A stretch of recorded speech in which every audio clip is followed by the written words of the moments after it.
this. This is interesting because this is, I've been, one of the things, Brandon, that I've been sort of thinking about, and this was, as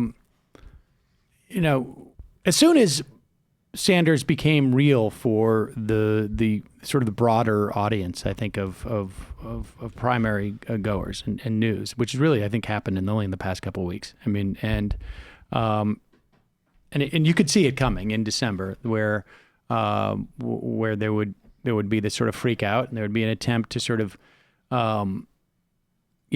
all the candidates are being attacked in some fashion. In fact, we'll play this clip soon of Warren getting questioned, which I think was definitely an attack. But what's interesting to me about the critique of Sanders, it's ranged from he hasn't been vetted yet, which I was also, that was a critique of Obama well into his first term, maybe even into his second term, like literally in 2012. Like, Sean Hannity was like, he has yet to be vetted. We still don't know enough about what's going on with, I can't even remember now. Do you remember the major thing, just real quick, in 2012, where they got enough? I think Breitbart was like, we've got it. He wasn't vetted. The video's coming. And they had enough pull then, especially there was barely a left-wing infrastructure. They had destroyed Acorn. We're like, oh my God, what is it? And it was literally like Obama hugging a professor at Harvard at like some type of small student protest. And the professor taught like critical race theory or something. And Obama's just like, we've all learned a lot from him. Yeah. And that was it. Yeah. And they were just like, this is it. That's great. Yeah, no, there's all sorts of, and I think there's no doubt. I think there's going to be maybe stuff that, I don't know that there's stuff that we haven't heard yet about Sanders, but it's going to be weaponized in different ways in a general election than it would be in a Democratic election. But the idea that he's going to be attacked for socialism, like I'm just trying to figure out like the crazy Bernie thing, because Hillary Clinton, as far as I can tell, was not attacked by Donald Trump on an ideological level, right? Crooked Hillary is not an ideological attack. And to the extent that it is really one that you would see deployed more by the Democratic Party than the Republican Party. The idea of like corrupt government, that you're not good government, et cetera, et cetera. Crazy Bernie, it seems to me, to the extent that it would be weaponized in a general election, would be like, wants to have no borders. This is the only way that you attack it that comes across sort of ideological lines. You could say he wants to give everybody free stuff, but I don't think that's going to be as resonant as like wants to give. And this is actually an exchange I had with Josh Barrow on Twitter. I think it was last night. Because I was asking him, like, sincerely, like, what are the ideological attacks going to be? And I think the ones that resonate for me were the immigration, things like he wants to give prisoners the right to vote. Yep. These are things that I think can be weaponized in the general election. I don't know to what effect, but it's hard for me to imagine, Trump Trump's not going to get to the left of him like he did on some issues with Clinton. And I don't think it's going to be hard for Trump to go like, we need fiscal discipline. Like, I just don't like, that's just a very I like hard. Bernie's ideas, but there's no numbers. What's your sense of that? I mean, well, my sense is the biggest, go back to the beginning, is that I don't know what the people who are saying Bernie hasn't been vetted think vetting actually is. I think from my perspective that they're using vetting as like a coded term. Like, they've been infected with pundit brain. Like, your everyday average voter like has been infected by what we've been calling pundit brain. The idea that they actually should adopt the criteria in the analysis or try to of like your New York Times, Washington Post op-ed columnists. Like they should adopt those same standards and investigatory preferences as New York Times op-ed columnists or any number of elite columnists in MSNBC, because there is a failure to recognize that that particular population has their own class anxieties. It's like they're not looking at through it from an objective lens. They're looking at it through a lens of like, well, here's how I think it's going to affect people in my circle. I do agree that Trump is not going to be able to outflank by Bernie on the left. I mean, we saw yesterday Trump was tweeting out that some of the Democrats want to attack Social Security. I felt that was an obvious sort of method of attack on Joe Biden. Right. He could attack Joe Biden on his segregation, on his like segregationist past.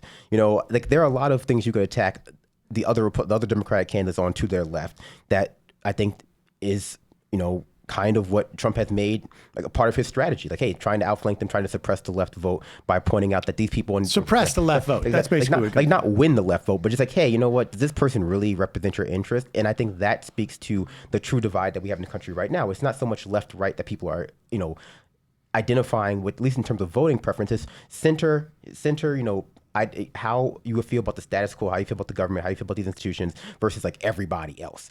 And so I think that Bernie, immigration, he's for open borders. He's not. He's for like giving prisoners the right to vote. The fact that they don't have the right to vote is an atrocity. Well, but I mean, but this is how it goes, right? Trump says you're for open borders, and now Bernie says I'm not for open borders. And wherever he lands on that position of immigration, he will be attacked from his left on immigration because there will be people who say it does not go far enough. Well, hopefully people will not be doing I that don't nonsense think during people the like general that Well, of course have they that much will. of a voice Well, of course in they this will. particular conversation. Please don't do that. Speaking Well, of somebody who wait. I does just want to do believe some in open analysis and borders. not talk to people who are not listening. But I'm saying like that's where Trump will go on that. He will force Bernie to take a position that will, in some level, suppress part of that base on some level. I mean, my response. I mean, if I were Bernie, if I were informing Bernie about how to deal with that attack, my method would be not to say no, I'm not. My method would be to point out, hey, you know what? Currently, our border system does not work the way it's supposed to. We have concentration camps at the border. ICE is not a popular institution. People have a sense, because of 30, 40 years of neoconservative indoctrination, people do feel like as though there is an influx of migrants taking jobs or, making our country weaker, like decaying the social order because of post-industrialization. But because Bernie has actual structural and labor ideas, he can transition to the conversation about what labor rights. He can say, hey, you know what? This is not a question about whether we should have open borders or whether we should have closed borders. This is a question about whether companies should be free to, keep their money abroad and pivot back to a place where Trump is. Can I ask a question though? Because it strikes me those are two really different things, and I totally agree with that advice. And I think that the actual amount of people who want quote unquote open borders is infinitesimal, and I really genuinely do question how much of an issue people in any type of discernible way. Maybe there'll be some tweets, but it's not suppressing any votes. Well, and most the people voting on the thing, far though, left have the already voting, made a decision on Bernie. the voting and thing we is support him, even though he's not like a full-on communist or whatever. So the voting thing is different, and that I think goes back to more of like the caucus stuff and Clinton stuff. And I guess the question obviously for both of you, but also you, Sam, being through more campaigns, is do you just think that like straight up fear mongering about quote unquote crime or demonizing prisoners is as salient for as broad a set of the population as it used to be? Because that to me is one. I mean, they've actually tried to attack him on in the Democratic primary too. That one poses risks. It's a principled position, but it definitely poses risks. I think it's, I think that it's going to be interesting to see how that plays out. I mean, Trump may say that, but I think one of the advantages Bernie has in taking that position is that supposedly he culturally is not too alienated from those people who would have the most concerns about it, who are gettable voters. Right. I mean, I would also, contend that like those narratives, like open borders, that prisoners shouldn't be allowed to vote, those are racist narratives. Those are xenophobic narratives that should be attacked at their core, structural level, because even conceding the grounds that like we have a border problem or that criminals shouldn't be allowed to vote is to concede a conservative or reactionary position. So I would say it's incumbent upon the Democrat-aligned media to do a better job of like going, okay, no, this is a ridiculous like conservative talking point that we don't necessarily even consider to be legitimate. I think there's too much, even when you go back to the Democratic primary and like talking about the Boston bomber being allowed the right to vote from prison, that's fear-mongering. And not only is it fear-mongering, it's racist fear-mongering. Well, without a doubt. But I got some very bad news for you if you're hoping for the media in any way to sort of like... I only mention it because it's just like but then like the same critique is that Bernie is bad on race. It's just like if you say that Bernie is bad on race, but you're also gonna like from the Democratic line, the left side, that's not like super far left. Then you're conceding the point that like we're also bad on race. I think yes, I see what you're saying, but I think there's a difference between what the media, how the media is going to spin this, and how, let's say, the Democratic comms operations will perform in that general election. I mean, this is going to be, if Bernie, and I don't want to get too far ahead of ourselves. I mean, Iowa has not happened yet, but this is in the air. It may change in a week. Who knows?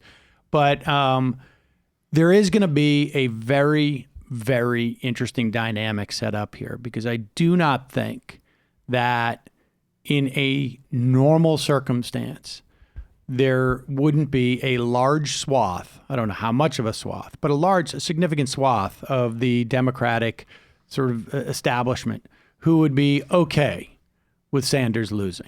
Clearly. Like it would put a nail in the coffin of this insurgency from their perspective, and would be okay with it. I mean, in fact, I would say, as an example, I'm not saying these are the same things, but Martha Coakley running in Massachusetts, she lost her first election to, I think it was to Scott Brown. Who did she lose to? She lost to the Senate, Scott Brown. Wasn't she already like Attorney General? She was Attorney General, but she was disliked by the old boy network in Massachusetts, as it were, and got iced out, and they were willing to just play ball with Scott Brown for a short period of time. It's not the same group of people. Maybe there's some crossover, but you can see that happening. But the stakes of Donald Trump, I think, for a lot of people are higher, and that to the extent that there's a cohort that would have that reaction, it's smaller now than it would be if it was like against Jeb Bush, that Sanders was running. But